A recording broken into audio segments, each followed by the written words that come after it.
कैसे बाबा तुमसा नहीं है कोई इतना हसीन बाबा तुमसा नहीं है कोई इतना हसीन बाबा।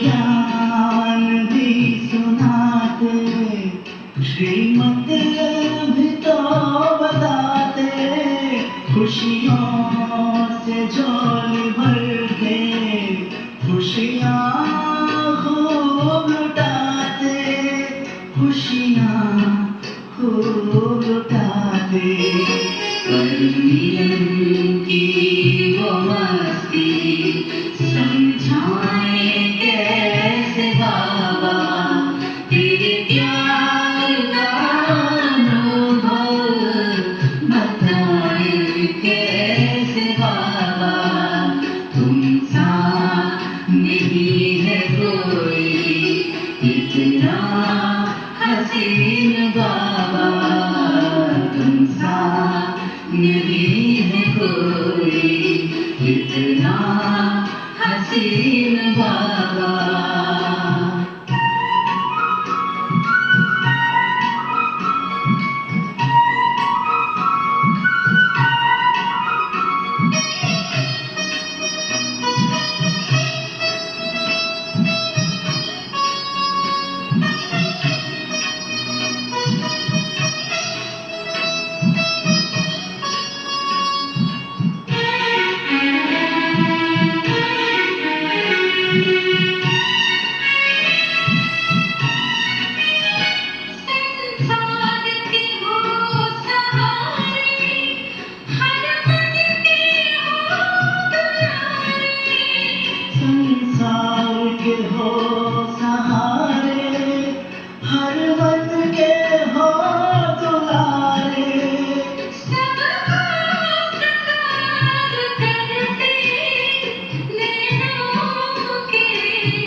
नहीं है कोई इतना हसीन बाबा तुमसा नहीं है कोई इतना हसीन बाबा इतना हसीन बाबा इतना हसीन बाबा।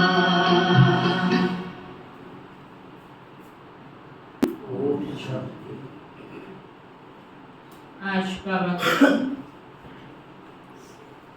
मीठे बच्चे हियर नो इवल यहाँ तुम सत्संग में बैठे हो।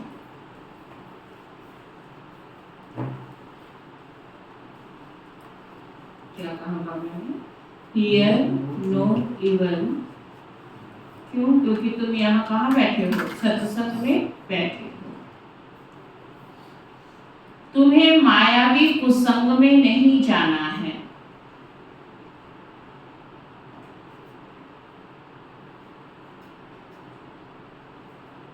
तुम्हें मायावी कुसंग में नहीं जाना है।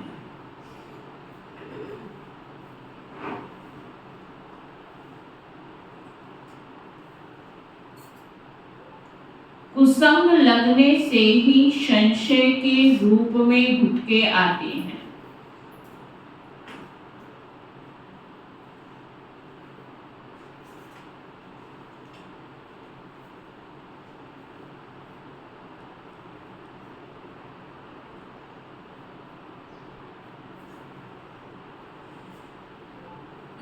प्रश्न है, इस समय किसी भी मनुष्य को स्पिरिचुअल नहीं कह सकते हैं, क्यों?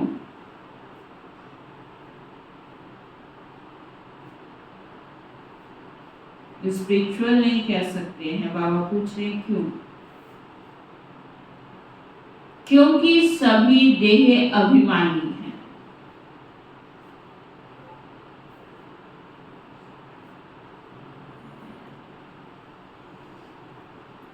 क्योंकि सभी देह अभिमानी हैं। देह अभिमानी वाले स्पिरिचुअल कैसे कहला सकते हैं?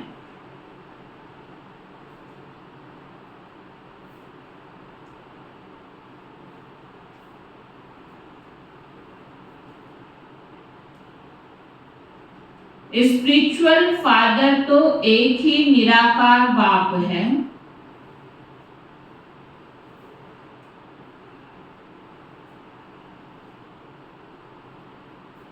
जो तुम्हें भी देही अभिमानी बनने की शिक्षा देते हैं।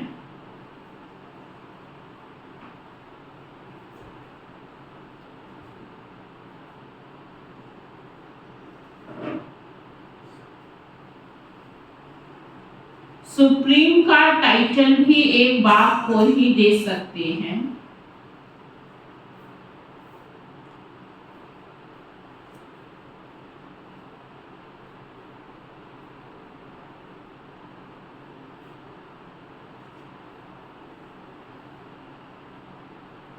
बाबा कहते हैं, बाप के सिवाय सुप्रीम कोई भी कहला नहीं सकते।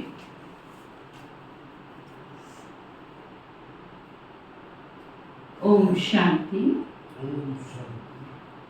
बच्चे जब यहाँ बैठते हो तो जानते हो बाबा हमारा बाबा भी है, टीचर भी है और सतगुरु भी है। तीन की दरकार रहती है। दुनिया में तीन संबंध हर मनुष्य को चाहिए, बाकी संबंध इतने इम्पोर्टेंट नहीं होते हैं। कौन कौन से तीन संबंध? सबसे पहले होता है माता पिता का संबंध, जिसको बाबा ने कहा बाप का संबंध। एक बच्चे के माँ बाप होना जरूरी है। दूसरा, योग्य बनने के लिए शिक्षक का होना भी जरूरी है, और गति के लिए सतगुरु भी जरूरी है। बाकी चाचा ताया मामा काका मासी ये सब का कोई रोल नहीं है तो ठीक है, नहीं है तो उसके बिना भी जिंदगी अच्छी तरह से सुखद जी सकता है। माँ बाप होने चाहिए, एक योग्य शिक्षक होना चाहिए और सदगति के लिए गुरु चाहिए। तो इसलिए शिव बाबा क्या है? हमारा माता पिता भी है, शिक्षक भी है और साथ में सतगुरु भी है। तीनों की दरकार रहती है। पहले बाप, फिर पढ़ाने वाला टीचर और फिर पिछाड़ी में गुरु। यहाँ याद भी ऐसे करना है क्योंकि नई बात है ना। बेहद का बाप भी है, बेहद का माना सबका।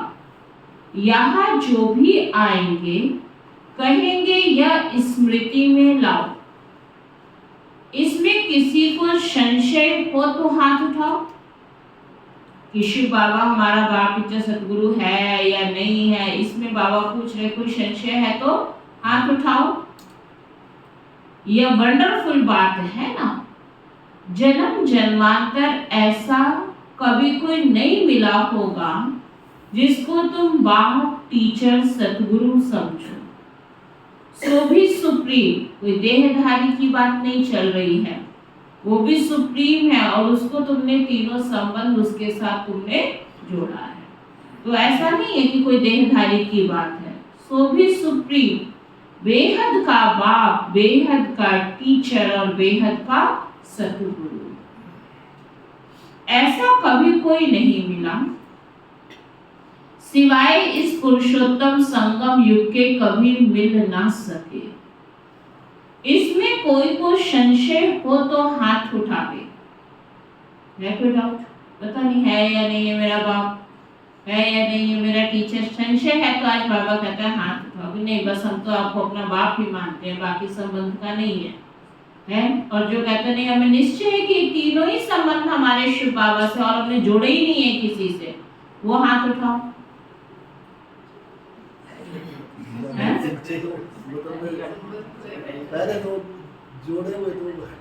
पहले जोड़े थे नहीं, अभी की बात बाबा पूछ रहे हैं। बाबा के बनने के बाद आप समझते हैं कि शिव बाबा ही मेरा माता पिता है, शिक्षक है, सतगुरु है, वो हाथ उठाओ। पहले तो क्या कुछ करके आए हो, क्या पता क्या क्या किए हुए हैं। पहले का तो पाठ कभी मरने के बाद भी तुम्हें पिछला याद रहता है। मरे नहीं हो क्या? दुनिया में कहते मरने के बाद पिछला बर्थ भूल जाता है। अगर पिछला याद रह जाए ना हर इंसान को, तो वर्तमान भी वो जीवन ठीक से नहीं जी पाएगा। जी पाएगा? अगर हर इंसान को अपना पिछला जन्म याद रहे तो जी पाएगा नहीं। फिर वही घर परिवार खींचेगा, वही सब जिम्मेवारियां खींचेगी, आप इस जीवन का सुख नहीं ले सकते। इसलिए विधि के विधाता ने एक ऐसा विधान बना दिया, कैसा कि अगर बच्चों को स्मृति में रहे तो जब तक वो बचपन काल है वो वैसी सारी स्मृतियां उसकी समाप्त हो जाती हैं और उसको नए घर की नई स्मृतियां रहती हैं। तो ब्राह्मण जीवन में भी जिसको पिछला नहीं भूलेगा ना, तो वो पीछे पीछे, चाहे पीछे के स्वभाव है, पीछे के संस्कार है, पीछे की बातें हैं, पीछे के घर परिवार है, संबंधी है, ड्यूटीज है, जिम्मेवारी है, तो लौकिक ही याद रहा तो फिर क्या होगा? अलौकिक जीवन का संपूर्ण सुख आप नहीं ले सकते। जब यज्ञ की स्थापना हुई तो बाबा ने नाम तक बदल दिया। क्यों नाम बदले थे? नाम बदलने से क्या हो जाएगा? मर गए ना, तो नए जन्म में तो नया नाम मिलेगा ना। तो केवल एक बाहरी रूप से बाबा ने नाम नहीं बदले थे, बाबा ने हर चीज की स्मृति को विस्मृति कर दिया। भूल गए कि ये मेरा बच्चा है, ये मेरा पति है, ये मेरी पड़ोसन है, ये मेरी चाची है, ये मेरी मामी, प्रैक्टिकली। उसके बाद स्मृति तक में भी आदि रत्नों ने हद को नहीं लाया। बस एक शिव बाबा और दूसरा ये हमारा सारा परिवार है, ब्राह्मण परिवार है। इससे मेरा कोई लौकिक संबंध है, इससे मेरा कोई हिसाब किताब है, इससे मेरा केवल मुख से नहीं प्रैक्टिकल करके दिखाया, उसको कहते हैं जीते जी मरना। हम जीते जी मरेंगे इसलिए तो अपना पिछला याद रखते हैं। 40 दिन तक जो बच्चा छोटा होता है ना, 40 दिन तक वो लेटे लेटे कभी तो स्माइल करता है और कभी कभी रोने जैसा बनाता है। तो पुरानी माताएं कहती थी इसको पुरानी बातें याद आ रही, अच्छी बात आती है खुश होता है, हंसने जैसा हंस तो जोर कर सकता नहीं। अगर कोई ऐसी बुरी बात, कोई बुरी घटना उसको याद आती है तो रोने का तभी तो सृष्टि का नियम बना ना। 40 दिन के बाद फिर इधर की, क्योंकि एक इंसान को जब अगला सुख मिलने लगता है पुराना वो वैसे ही भूल जाता है। 40 दिन तक तो उसको याद रहता है, लेटता ही रहता है, तो उसको जब देखते हैं कभी हंसते हैं, कभी रोने जैसा बनता है। हाँ, तो बाबा कहते हैं तो मुख्य है यह 3 संबंध। बेहद का बाप नॉलेज भी बेहद की देते हैं। बेहद की नॉलेज तो यह एक ही है। हद की नॉलेज से तुम अनेक पढ़ते आए हो। कोई वकील बनते, कोई सर्जन बनते हैं, कोई यहाँ तो डॉक्टर, जज, वकील आदि सब चाहिए ना। वहां तो दरकार नहीं है। इस लौकिक दुनिया में इस पढ़ाई की वैल्यू है क्योंकि इस दुनिया में हमें सब चाहिए, लेकिन उस दुनिया में इनकी कोई वैल्यू नहीं होगी। वहां दुख की कोई बात ही नहीं है। तो अब बाप बैठ बेहद की शिक्षा बच्चों को देते हैं। बेहद का बाप ही बेहद की शिक्षा देते हैं। फिर आधा कल्प कोई शिक्षा तुमको पढ़ने की नहीं है। एक ही बार शिक्षा मिलती है जो 21 जन्मों के लिए फलीभूत होती है, अर्थात उनका फल मिलता है। वहां तो डॉक्टर, बैरिस्टर, जज आदि होते नहीं।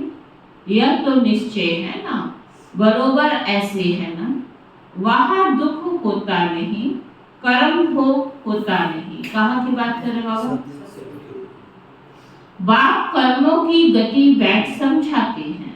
वह गीता सुनाने वाले क्या ऐसे सुनाते हैं? दुनिया में तो गीता बहुत बार सुनी पड़ी, लेकिन क्या ऐसे डिटेल में जैसे बाबा समझाता है ऐसे समझाते हैं? बाप कहते, मैं तुम बच्चों को राजयोग सिखाता हूँ, उसमें तो लिख दिया है श्री कृष्ण भगवानुवाच, परंतु वह है दैवी गुणों वाला मनुष्य। शिव बाबा का कोई नाम धरते नहीं, उनका दूसरा कोई नाम नहीं।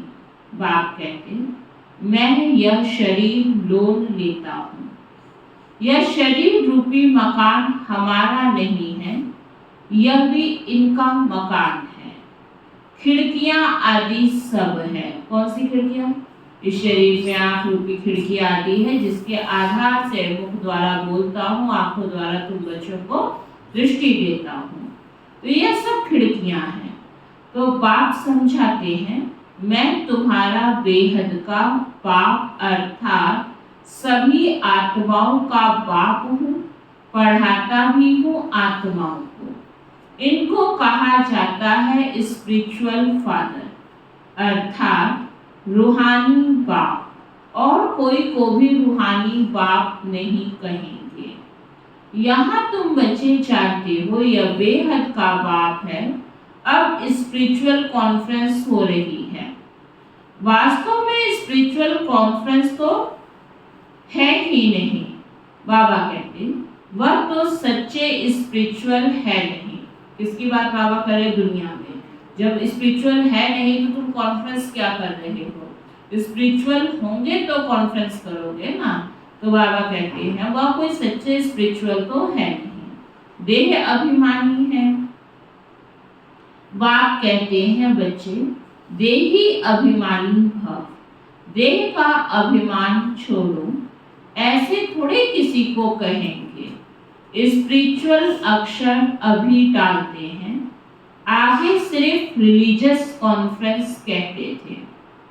स्पिरिचुअल का अर्थ कोई भी समझते नहीं है कि स्पिरिचुअल कहते किसको है। बाबा कहते अर्थ समझते नहीं है। स्पिरिचुअल फादर अर्थात निराकारी फादर। तुम आत्माएं हो स्पिरिचुअल बच्चे, सुनो, वो स्पिरिचुअल फादर है और आप सब कौन हो? स्पिरिचुअल बच्चे हो। स्पिरिचुअल फादर आकर तुमको पढ़ाते हैं, यह समझ और कोई में हो ना सके। बाप खुद बैठ बतलाते हैं कि मैं कौन हूँ। गीता में यह नहीं है मैं तुमको बेहद की शिक्षा देता हूँ।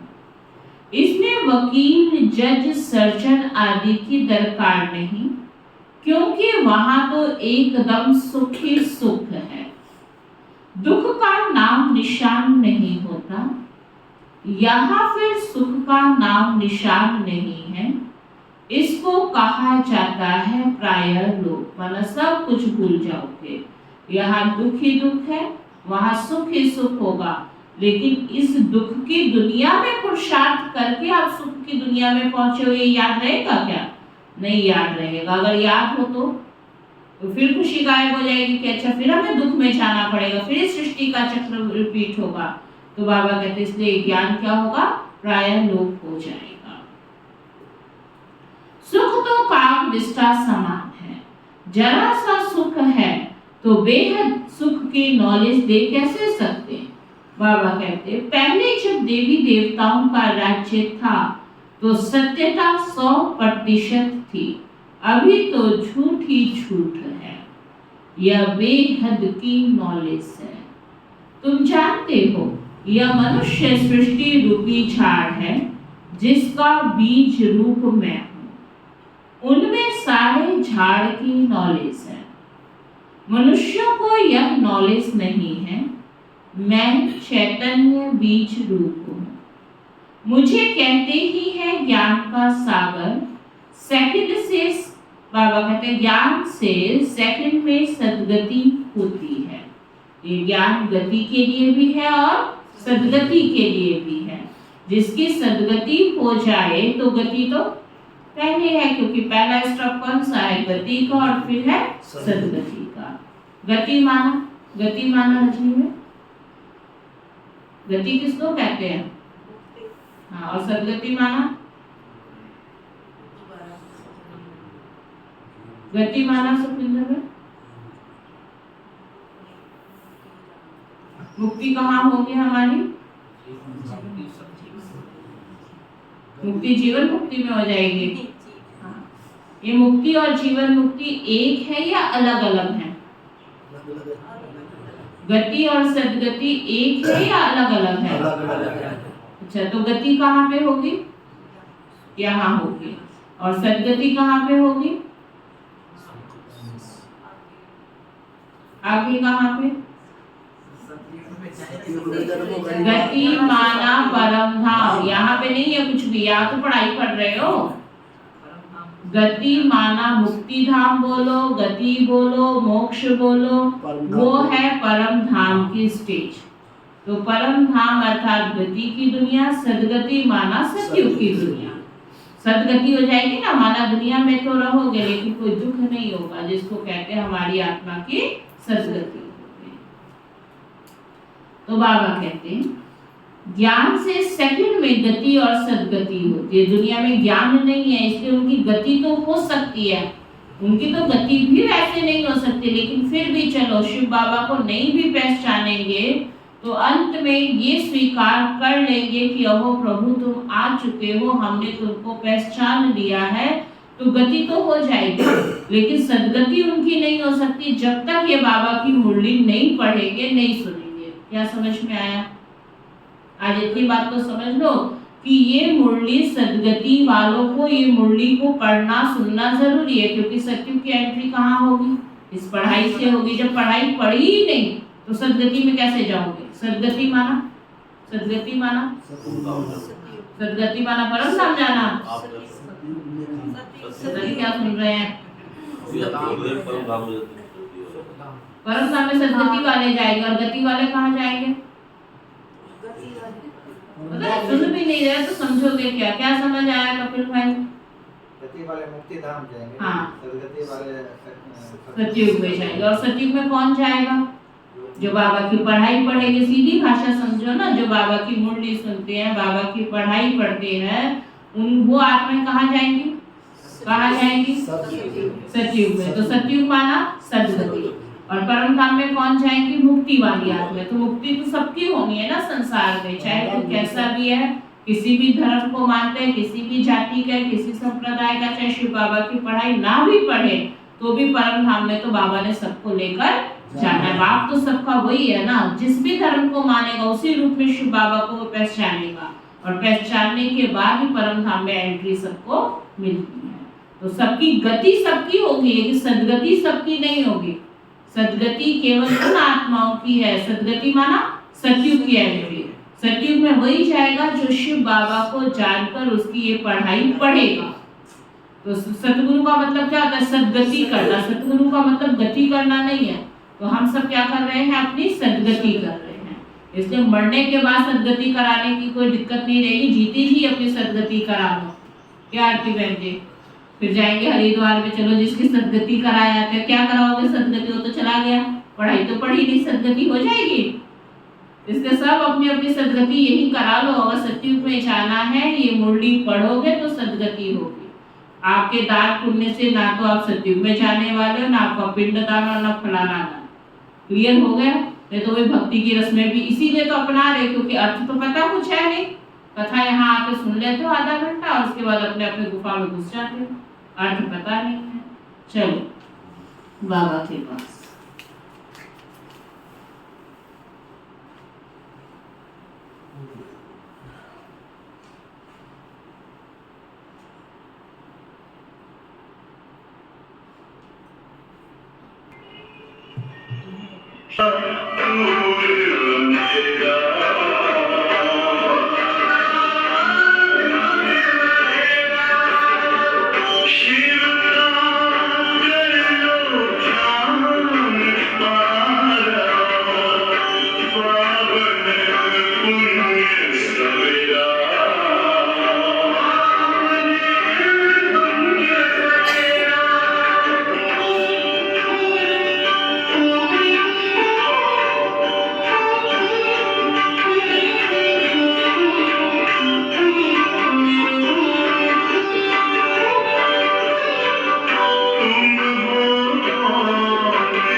सोचोगे तुम वैसा बन जाओगे जैसा कर्म होगा वैसा बन पाओगे। श्रेष्ठ कर्म का आधार है खुद का कर दो दर्शन, यही जीवन का सार है।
यह बेहद की नॉलेज है। तुम जानते हो यह मनुष्य सृष्टि रूपी झाड़ है जिसका बीज रूप मैं हूँ। उनमें झाड़ की सारी नॉलेज है, मनुष्यों को यह नॉलेज नहीं है। मैं चैतन्य बीज रूप हूँ। मुझे कहते ही है ज्ञान का सागर। ज्ञान से सेकंड में गति सदगति होती है। मैं हूँ सबका बाप। मुझे पहचानने से तुम बच्चों को वर्षा मिल जाता है, परंतु राजधानी है ना।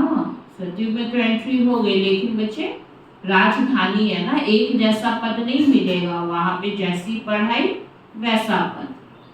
स्वर्ग में भी मर्तबे तो नंबरवार होते हैं। बाप एक ही पढ़ाई पढ़ाते हैं, पढ़ने वाले तो नंबरवार ही होते हैं। इसमें फिर और कोई पढ़ाई की दरकार नहीं रहती। वहां कोई बीमार होता नहीं। पाई पैसे की कमाई के लिए पढ़ाई नहीं पढ़ते। तुम यहाँ से बेहद का वर्षा ले जाते हो। वहां यह मालूम नहीं पड़ेगा कि यह पद हमको कोई ने दिलाया है। कहाँ पर? यह तुम अभी समझते हो कि हम पढ़ाई अच्छी पढ़ेंगे, मेहनत करेंगे तो भविष्य में अच्छा पद होगा। सत्युग में तुम्हें याद नहीं होगा। हद की नॉलेज तो तुम पढ़ते आए हो। अब बेहद की नॉलेज पढ़ाने वाले को देख लिया, जान लिया। जानते हो बाप बाप भी है, टीचर भी है और हमको पढ़ाते हैं। सुप्रीम टीचर है, राजयोग सिखलाते हैं। सच्चा सतगुरु भी है। यह है बेहद का राजयोग। वह बैरिस्ट्री डॉक्टरी ही सिखलाएंगे क्योंकि यह दुनिया ही दुख की है। वह सब है हद की पढ़ाई, यह है बेहद की पढ़ाई। बाप तुमको बेहद की पढ़ाई पढ़ाते हैं, यह भी जानते हो। यह बाप टीचर सतगुरु कल्प कल्प आते हैं, फिर यही पढ़ाई पढ़ाते हैं सतयुग त्रेता के लिए। फिर यह पढ़ाई क्या होगी? प्रायः लोप हो जाती है। सुख की प्रारब्ध पूरी हो जाती है ड्रामा अनुसार। माना इसका असर कब तक होगा इस पढ़ाई का? इसका फल कब तक खाओगे? 2 युगों तक। जब 2 युग आपके पूरे हो गए तो आपने जितना संगम पर पुण्य कमाया वो आपने 2 युगों में खा लिया। अब द्वापर से क्या होगा? ताजा कमाओ, ताजा खाओ। पुण्य करोगे, अच्छा घर परिवार, जन्म, स्वास्थ्य सब कुछ मिलेगा। नहीं करोगे तो नहीं मिलेगा। कब से? द्वापर से। लेकिन सतयुग त्रेता में करो ना करो, लेकिन संगम पर जो किया उसके आधार पे तो तुमको मिलता रहेगा। समझ में आया? इस एक जन्म का कितना बड़ा बेनिफिट है। एक बार कर लिया 21 खाओगे। द्वापर में भी करना पड़ेगा, लेकिन द्वापर में ताजा करोगे उसका एक का एक जन्म मिलेगा बस। तो कितना फायदा हुआ, हिसाब निकालो। कहाँ एक का एक जन्म, और वो जन्म भी पता नहीं कितनी वर्षों की उम्र होगी आपकी। मान लो 50 साल के हो, 70 के हो, 80 के हो, 100 के हो, 150 साल के तो होंगे नहीं। कितने के भी होंगे? 150 साल के तो नहीं होंगे ना। और सतयुग में उम्र इतनी लंबी 150 साल और 2500 वर्ष तक की गारंटी। माना संगम के कर्म का इतना महत्व है। गीत सुना ना, जैसा कर्म करोगे वैसा पाओगे। तो सोचो इस एक संगम के कर्म का 2500 वर्ष तक फुल गारंटी वाला खाओगे और उम्र भी लंबी होगी। और उसके बाद द्वापर में आप सोचो कि हाँ हम अच्छा अच्छा करेंगे तो जो करोगे उसका मिलेगा भी कितना। एक जन्म मिल भी गया, पता नहीं जन्म ही कितना होगा। मान लो आज आपने अमीर परिवार में जन्म लिया, 5 साल बाद मर गए, जन्म तो पूरा हो गया ना। और 5 साल में क्या कमा लोगे? और जब कुछ कमाया ही नहीं तो फिर आगे उससे भी गया बीता मिलेगा। समझ में आ रहा है? क्या समझ आ रहा है? भक्ति में आप जितना खर्ची करो, कई बाबा के बच्चे बनकर भी भक्ति में बहुत कुछ करते हैं, लेकिन ये तो सोचो कि भक्ति का किया तो भक्ति में ही मिलेगा ना। जब द्वापर शुरू होगा स्कीम भी अगर ऐसी कोई निकल जाए, मान लो बैंक में कोई स्कीम ऐसी निकल जाए कि 1 तारीख से 5 तारीख तक आप जमा कराओगे इतना ब्याज मिलेगा, और 6 तारीख के बाद कराओगे तो बस इतना सा मिलेगा। क्या करते हो? चाहे जितना मर्जी धक्के खाना पड़ जाए, टाइम है नहीं है, निकालेंगे या नहीं निकालेंगे? समझ आ गई ना। लेकिन ये संगम हमें समझ नहीं आया। ब्रह्मा को समझ आ गया था, तो उसने क्या किया, एक ही बार में बाजी जीत ली। पूरे कलफ्यू कहानी बहुत बार सुनाते हैं ना, राजा था, उसने घोषणा कर दी मैं सब कुछ बांटना चाहता हूँ, लेकिन जो टच करेगा उसको मिल जाएगा। उसमें एक समझदार व्यक्ति आया, उसने क्या किया था, उसने राजा को टच किया। ऐसे ही शिव बाबा ने संगों पर आके घोषणा कर दी, जिसको सतयुग में जो पद चाहिए ले लो, सोना चाहिए, हीरा चाहिए, मोती चाहिए, 2 युगों के लिए घोषणा हो गई। उसमें एक समझदार व्यक्ति भी था, कौन, ब्रह्मा बाबा। उसने कहता शिव बाबा को ही मैं टच कर देता हूँ, जो रहेगा उसका सबका मालिक कौन बन जाएगा, अब मेरे अंडर में तुम सारे रहोगे। लिया या नहीं लिया, तो वही ऑफरिंग आपको भी बाबा ने दिया, लेकिन ब्रह्मा बाबा मम्मा ने क्या किया, अव्वल नंबर ले लिया और लेकर क्या किया, सतयुग का पहला राजा। तो पहले राजा के अंडर में तो सारी प्रजा रहेगी, उससे ऊपर तो आप जाने से रहे, फर्स्ट सीट उसने ले ली। लेकिन अभी भी कुछ नहीं बिगड़ा है, अभी भी वो राजा बैठा है कि जितना चाहो पुरुषार्थ कर सकते हो। तो बाबा कहते हैं फिर प्राय लोप हो जाता है, सुख की प्रारब्ध पूरी हो जाती है ड्रामा अनुसार। यह बेहद का बाप बैठ समझाते हैं, उनको ही पतित पावन कहा जाता है। श्री कृष्ण को तत्वे मातश्च पिता, वह पतित पावन कहेंगे क्या, श्री कृष्ण को कहेंगे, बाबा कहते नहीं कहेंगे ना। इनके मर्तबे और उनके मर्तबे में रात दिन का फर्क है। अब बाप कहते हैं मुझे पहचानने से तुम सेकंड में जीवन मुक्ति पा सकते हो। अब श्री कृष्ण भगवान अगर होता तो कोई भी झट पहचान ले। श्री कृष्ण का जन्म कोई दिव्य और अलौकिक नहीं गाया हुआ है। जब श्री कृष्ण का जन्म होगा तो उसकी क्या वैल्यू होगी, वो तो होगा ही सतयुग में, ठीक है। जैसे और जन्म ले रहे ऐसे वो भी जन्म लेगा, जब जन्म लेगा उसका राज्य होगा, वहां तो सारी दुनिया ही सुखदायी होगी। कोई बैठकर में पूजा पाठ भक्ति थोड़ी करनी है जो हाँ जी श्री कृष्ण जी आ गए हैं हम सब दर्शन कर ले, नहीं, वो तो दुनिया ही ऐसी सुखद होगी ना। तो बाबा कहते हैं उनका जन्म कोई दिव्य और अलौकिक नहीं है। जैसे हम सब साधारण रीति जन्म लेते हैं ऐसे ही सतयुग में उसका भी जन्म होगा। तो बाबा कहते हैं सिर्फ पवित्रता से होता है, तो केवल कृष्ण का थोड़ी, सतयुग में तो हर आत्मा का जन्म कैसे होगा। बाबा कहते हैं बाप तो कोई गर्भ से नहीं निकलता, समझाते हैं मीठे मीठे रूहानी बच्चों, रूह ही पढ़ती है। सब संस्कार अच्छे व बुरे रूह में रहते हैं। जैसे जैसे कर्म करते हैं उस अनुसार उन्हें शरीर मिलता है। कोई दुख बहुत भोगते हैं, कोई काने, कोई बहरे होते हैं, कहेंगे पास्ट में ऐसा कर्म किया जिसका यह फल मिला। ब्रह्मा कुमारी में सबसे बड़ा ज्ञान क्या है, एक शिव बाबा को समझो, एक कर्म को समझो।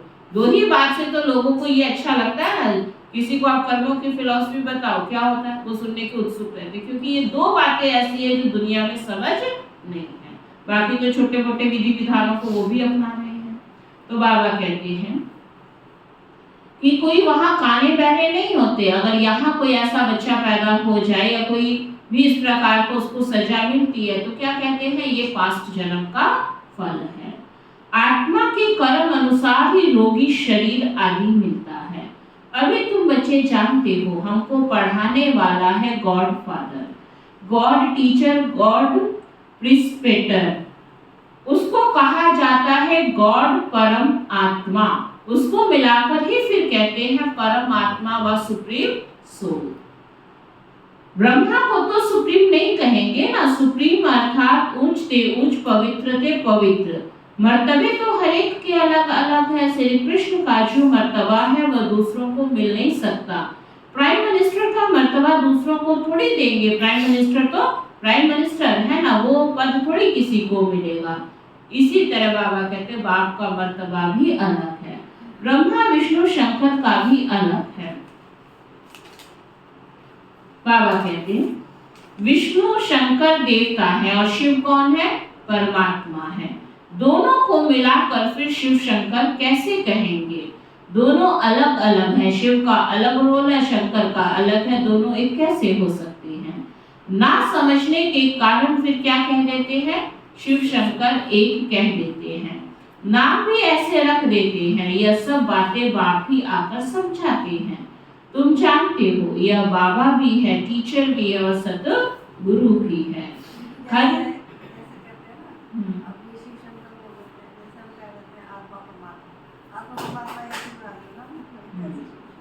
बाबा कहते हैं हर एक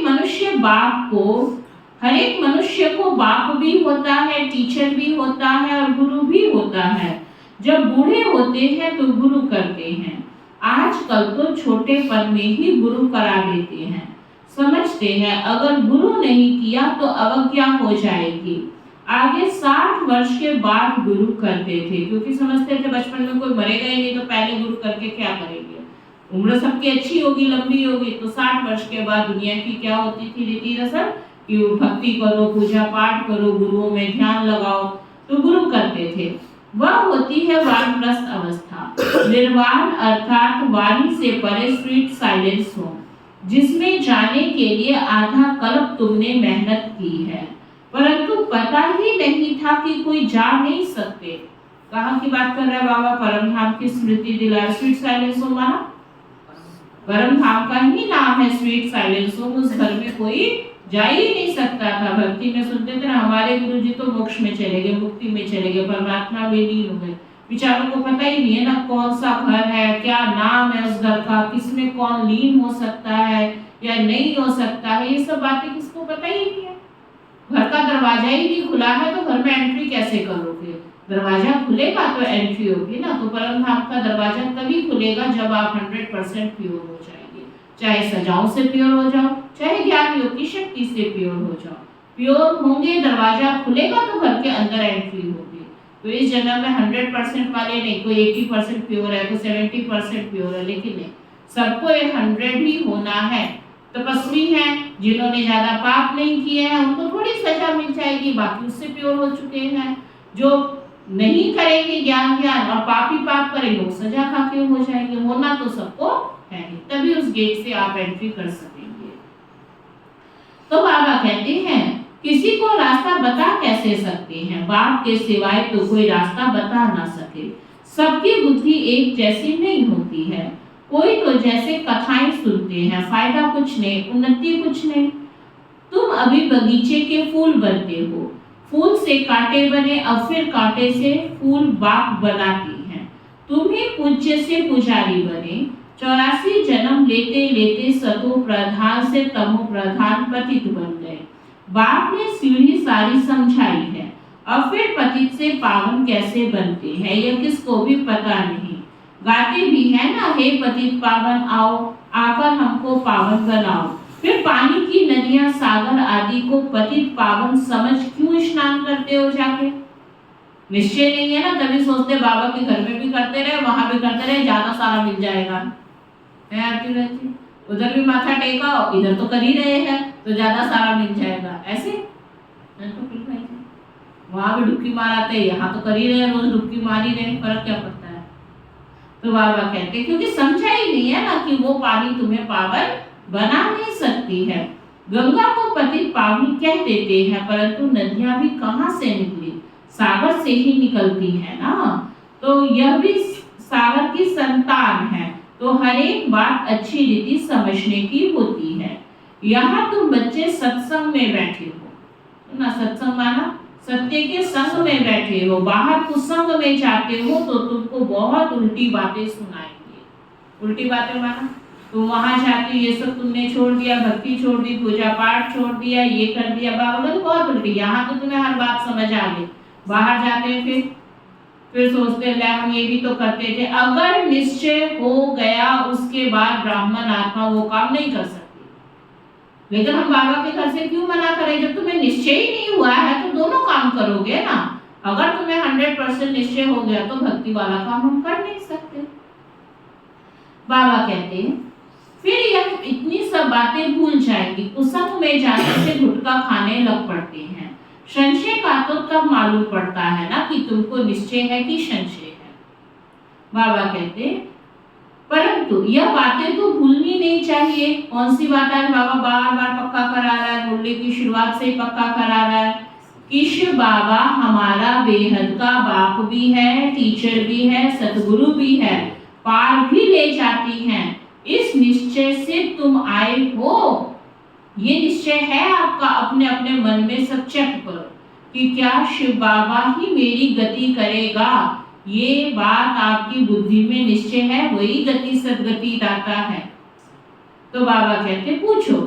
वह सभी जिस्मानी लौकिक पढ़ाई, लौकिक भाषाएं हैं, यह है अलौकिक। बाप कहते मेरा जन्म भी अलौकिक है। मैं लोन लेता हूँ, पुरानी जूती लेता हूँ, सो भी पुराने ते पुरानी, सबसे पुरानी है यह जूती। बाप ने जो लिया है इसको लॉन्ग बूट कहते हैं। ये कितनी सहज बात है। यह तो कोई भूलने की नहीं है, परंतु माया इतनी सहज बात को भी भुला देती है। बाप बाप भी है और बेहद की शिक्षा देने वाला भी है, जो और कोई तुमको दे नहीं सकता। बाबा कहते भल जाकर देखो कहाँ से मिलती है। अगर इस नॉलेज को अच्छी तरह से समझ लिया हो तो जाके दुनिया में देख सकते हो, क्या ऐसी नॉलेज कहीं मिली? सब मनुष्य हैं, वह यह नॉलेज दे ना सके। भगवान एक ही रथ लेते हैं जिनको भाग्यशाली रथ कहा जाता है, जिसमें बाप की प्रवेशता होती है। पद्मा पदम भाग्यशाली बनाते हैं। बिल्कुल नजदीक का दाना बनना है। यहाँ तुम बनने आए हो ना भाग्यशाली, तो कैसा नजदीक का दाना बनना है। नजदीक का दाना माना जब सत्युग की शुरुआत हो तो नजदीक होंगे तभी एंट्री पहले होगी ना, पीछे आएंगे तो पीछे जन्म होगा। तो बाबा कहते ब्रह्मा से विष्णु बनते हैं, शिव बाबा इनको भी बनाते हैं, तुमको भी इन द्वारा विश्व का मालिक बनाते हैं। विष्णु की पूरी स्थापन होती है, इसको कहा जाता है राजयोग, राजाई स्थापन करने लिए। अभी यहाँ सुन तो सब रहे हैं, परंतु बाबा जानते हैं बहुतों के कानों से क्या होता है, बह जाता है। सुन तो सारे रहे हैं लेकिन कानों से बह जाता है। कोई धारण कर और सुना सकते हैं, उनको कहा जाता है महारथी। सुनकर फिर धारण करते हैं, औरों को भी रुचि से समझाते हैं। महारथी समझाने वाला होगा तो झट समझेंगे। घोड़े सवार से कम, प्यादे से और भी कम। बाबा कहते यह तो बाप जानते हैं कौन महारथी है, कौन घोड़े सवार है। भवन भाई कौन हो, महारथी है घोड़े सवार? कौन हो पता ही नहीं है। घोड़े सवार कौन? घोड़े पे बैठने वाला, उसी को तो घोड़े सवार कहते हैं। किस पे? रथ पे बैठता होगा। तो आप किस पे बैठोगे? एक प्यादे भी होते, पैदल भी चलने वाले होते हैं। कौन हो सभी अपने आप से आप ही पूछो। बाबा कहते हैं अब इसमें मूंझने की तो बात ही नहीं है, परंतु बाबा देखते रहते हैं बच्चे मूंझते हैं, फिर झुटके खाते रहते हैं, माने इधर उधर भटकते रहते हैं, आंखें बंद कर बैठते हैं। कमाई में कभी घुटका नहीं आता। झुटका खाते रहेंगे तो फिर धारणा कैसी होगी? उबासी से बाबा समझ जाते हैं यह थका हुआ है। कमाई में कभी थकावट नहीं होती, उबासी है उदासी की निशानी। कोई ना कोई बात में घुटके अंदर खाते रहने वालों को उबासी बहुत आती है। अभी तुम बाप के घर में बैठे हो तो परिवार भी है, फिर टीचर भी बनते हैं, गुरु भी बनते हैं रास्ता बताने के लिए। मास्टर गुरु कहा जाता है, तो अब बाप का राइट हैंड बनना चाहिए ना। केवल शिव बाबा का काम है क्या सबको रास्ता बताना? तो तुम बाबा के बच्चे क्या करोगे? तुम्हारा क्या काम है? सबको रास्ता बताना, जो बहुतों का कल्याण कर सकते हैं। धंधे सभी में है नुकसान, बिगड़ धंधे नर से नारायण बनने के। क्या मतलब हुआ? दुनिया में आप कितनी भी कमाई कर रहे हो, ये झूठी कमाई झूठी दुनिया में रह जाएगी, साथ नहीं जाएगा। लेकिन सिवाय नारायणी धंधे, नारायणी माना ये ईश्वरीय ज्ञान का धंधा जिसने किया, ये कमाई आपके साथ जाएगी। सभी की कमाई खत्म हो जाती है। नर से नारायण बनने का धंधा बाप ही सिखलाते हैं। धंधा ज्ञान का धंधा बाप सिखला रहे ना, सबको बाबा का संदेश देके सबको क्या करो, नर से नारायण बनने का ज्ञान दो। तब बाबा कहते ये धंधा है जो साथ जाएगी। तो फिर कौन सी पढ़ाई पढ़नी चाहिए? जिनके पास धन बहुत है वह समझते हैं स्वर्ग तो यहाँ ही है। बापू गांधी ने राम राज्य स्थापन किया। अरे दुनिया तो यह पुरानी तमो प्रधान है ना, और ही दुख बढ़ता जाता है। इनको राम राज्य कैसे कहेंगे? मनुष्य कितने बेसमझ बन पड़े हैं। बेसमझ को तमो प्रधान कहा जाता है, समझदार अवतार होते हैं सतो प्रधान। यह चक्र फिरता रहता है, इसमें कुछ भी बाप से पूछने का नहीं रहता। बाप का फर्ज है रचता और रचना की नॉलेज देना, वह तो देते रहते हैं, मुरली में सब समझाते रहते हैं, कुछ पूछने की बात रह नहीं जाती। इस पढ़ाई के अंदर जैसे दुनिया में भी जो टीचर होता है ना, जिस क्लास की जो पढ़ाई वो पढ़ा रहा है उस पढ़ाई में सारा सिलेबस कवर कर देता है। इसी तरह बाबा भी तुम्हें सतयुग में ऊंच पद पाने के लिए जितनी पढ़ाई पढ़ा रहा है उस पढ़ाई में सारी बातें आ जाती है। तो बाबा कहते इस मुरली में बाबा हर बात की हम बच्चों को समझ देते हैं, सभी बातों का रिस्पॉन्ड मिल जाता है, बाकी पूछेंगे क्या? बाप के सिवाय कोई समझा ही नहीं सकते तो पूछ भी कैसे सकते? यह भी तुम बोर्ड पर लिख सकते हो, एवर हेल्दी वेल्दी बनना है, 21 जन्म के लिए बनना है तो क्या करो? आकर यहाँ समझो। हेल्दी वेल्दी बनना है 21 जन्म के लिए तो आकर यहाँ पे समझो। अच्छा, मीठे मीठे सिकी लधे बच्चों प्रति माता पिता बाप दादा का याद प्यार और गुड मॉर्निंग। रूहानी बाप की रूहानी बच्चों को नमस्ते। हम सब रूहानी बच्चों की रूहानी बाप दादा को दिल वाचा सिक व प्रेम से नमस्ते नमस्ते। धारणा के लिए साथ है, बाप जो सुनाते हैं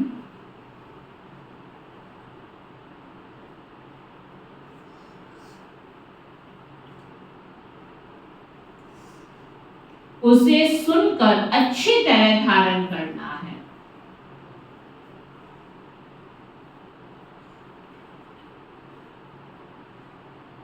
दूसरों को रुचि से सुनाना है।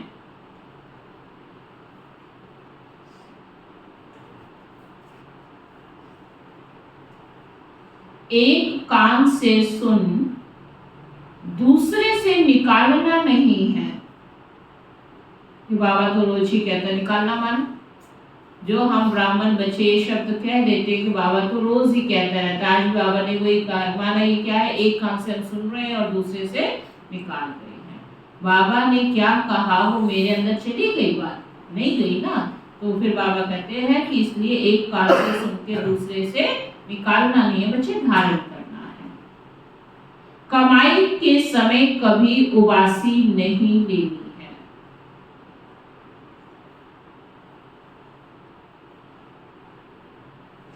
बाबा का राइट हैंड बन। क्या सुन रहे प्रेम बहन जी? राइट हैंड हो या बुजुर्ग हो? बाबा क्या कह रहे हैं? बाबा का राइट हैंड बन, बहुतों का कल्याण करना है। नर से नारायण बनने और बनाने का धंधा करना है। बाबा ने सबकी नौकरी लगा दी, कोई फ्री नहीं है, चाहे घर में बैठे हो चाहे कारोबार करते हो। क्या करो? कौन सा धंधा करो? नर से नारायण बनने और बनाने का धंधा करना है। वरदान है,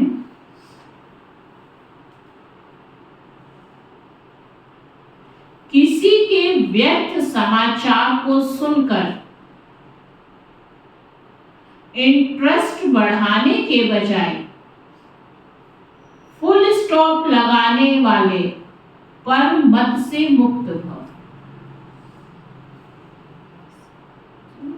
किसी के व्यर्थ समाचार को सुनकर क्या करो? इंटरेस्ट बढ़ाने के बजाय फुल स्टॉप लगाने वाले कौन? पर मत से मुक्त भव। कई बच्चे चलते चलते श्रीमत के साथ आत्माओं की परमत मिक्स कर देते हैं। आत्माओं की परमत क्या होता है? हाँ, कई बार बाबा की श्रीमत तो हमें पता है, लेकिन अपने बचाव के लिए हम वेरिफिकेशन क्या कर लेते हैं? अपने सगे संबंधियों से या क्लास के और किसी से या कोई ढीले पुरुषार्थी से बात कर लेंगे, कुछ कर लेंगे और फिर क्या करेंगे? उसके साथ अपने को हल्का कर लेंगे और हल्का करके फिर गलत दिशा में पहुंच जाते हैं। तो बाबा कहते हैं कई बच्चे चलते चलते श्रीमत के साथ, क्योंकि जो पूछना है, जो समझना है, जो नहीं पता है, सबका आंसर ये मुरली है।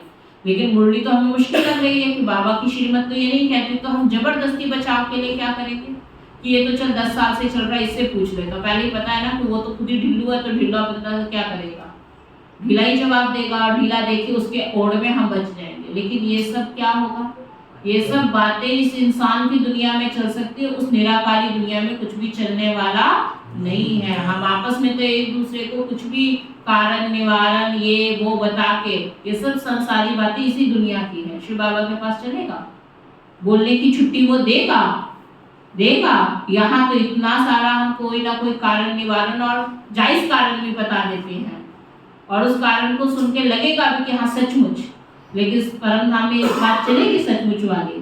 तो इसलिए बाबा कहते कई बच्चे चलते चलते श्रीमत के साथ आत्माओं की परमत मिक्स कर देती है।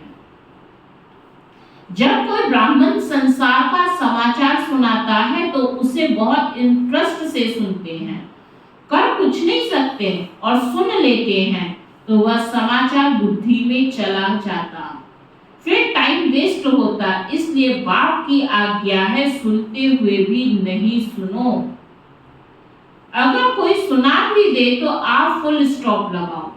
जिस व्यक्ति का सुना उसके प्रति दृष्टि व संकल्प में भी घृणा भाव नहीं हो, तब कहेंगे परमत से मुक्त।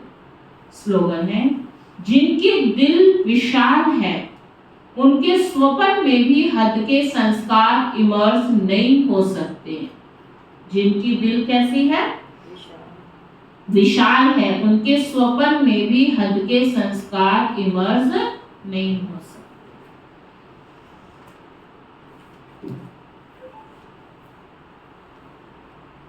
आज का अव्यक्त इशारा है, जो बहुत समय के संस्कार होते हैं वही अंत की स्थिति रहती है। जिसलिए गीता में कहते हैं, हे अर्जुन तेरे चीरकाल का अभ्यास है। चीरकाल शब्द बाबा ने क्यों कहा, क्योंकि लंबे टाइम का अभ्यास ही अंत में आएगा। लेकिन हम क्या समझते हैं, अंत में हम ऐसा अभ्यास कर लेंगे, अंत में नहीं कर सकते। इसलिए बाबा कहते हैं वही अंत की स्थिति रहती है। लौकिक रीति से भी जब कोई शरीर छोड़ते हैं, अगर कोई संस्कार दृढ़ होता है खान पान व पहनने आदि का, तो पिछाड़ी समय भी वह संस्कार सामने आता है ना। कई लोग सुनते हैं ना कि मरते समय उसकी इच्छा है कि मेरे को ये चीज खानी ही खानी है, मैंने यहाँ जाना ही जाना है, मैंने ऐसा पहनना ही पहनना है, चाहे शरीर ने जवाब दे दिया लेकिन संस्कारों ने तो जवाब नहीं दिया ना, तो वो इच्छा रहती है। बाबा कहते तो पिछाड़ी समय भी वह संस्कार सामने आता है, इसीलिए अभी से ये विस्मृति के अथवा हार खाने के संस्कार मिट जाने चाहिए। इसके लिए अपने आप से दृढ़ प्रतिज्ञा करो कि यह संस्कार, यह व्यर्थ संकल्प कभी भी उत्पन्न नहीं होने देंगे। जब ऐसी दृढ़ प्रतिज्ञा करेंगे तब अंत में विजयी बनेंगे। माना अभी से ही मुझे हार नहीं खाना है, नहीं तो अंत में भी क्या होगा, फिर हार खा के ही हम चले जाएंगे। इसलिए बाबा कहते सदा के विजयी बनना है तो अंत में भी विजय हमारी निश्चित है। ओम शांति।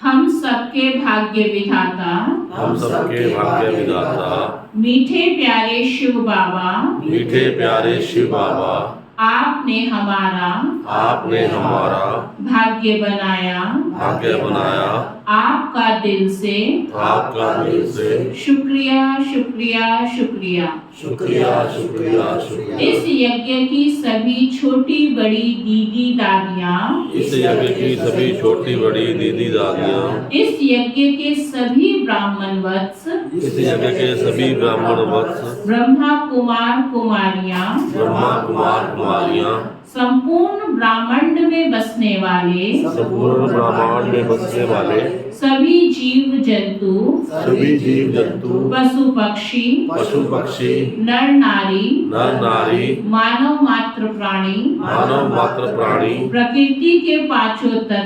प्रकृति के पांचों तत्व धरती आकाश जल वायु अग्नि सभी सुखदायी हो मंगलकारी हो कल्याणकारी हो निरोगी हो धर्म की जय हो अधर्म का विनाश हो प्राणियों में सद्भाव हो विश्व का कल्याण हो ऐसी हम सबकी मंगल कामना है ना दुख दे ना दुख ले यदि हमसे किसी को दुख पहुंचा है तो हम माफी मांगते हैं और हमको आपके द्वारा दुख पहुंचा है अगर हमको आपके द्वारा दुख तो पहुंचा हम आपको माफ करते हैं। तो हम आपको माफ करते हैं। ओम शांति। ओम शांति।